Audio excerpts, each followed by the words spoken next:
Sir, শুনলাম বিমান নাকি রেডি, আকাশে উড়াইতে হবো, টেস্ট করতে হইব।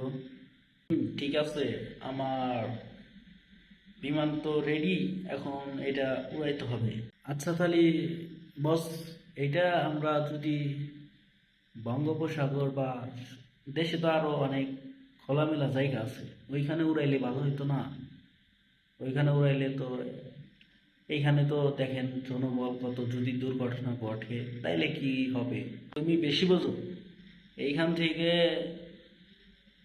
বিমানটা সমুদ্র বা খোলামেলা জায়গায় নিতে কয় টাকা খরচ হবে জানো? হ্যাঁ, বেশি বোঝো। তুমি এইখানেই উড়াও, কিচ্ছু হবে না। আমার হাতের দক্ষতা আছে, আমার হাতের মানে আমাদের পাওয়ার আছে না কি, এখানে উড়াও, সমস্যা নাই, যা হবে দেখা যাবে। এস স্যার, ঠিক আছে, আমি এখানেই শুরু করতেছি।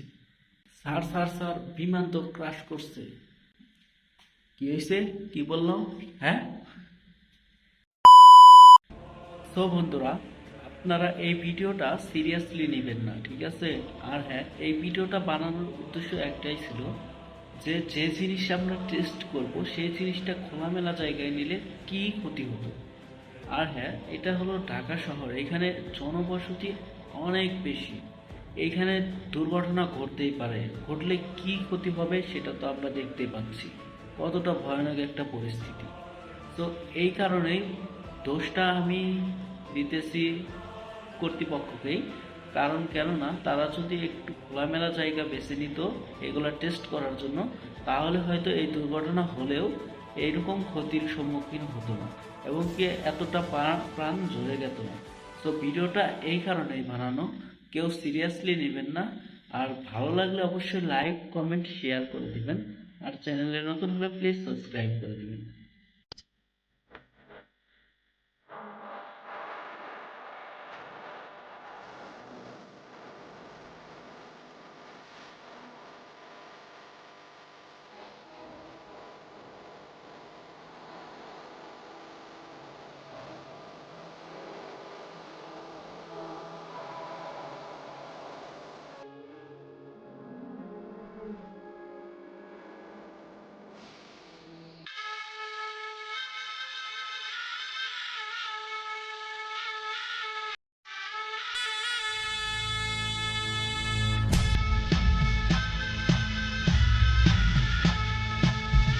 কোন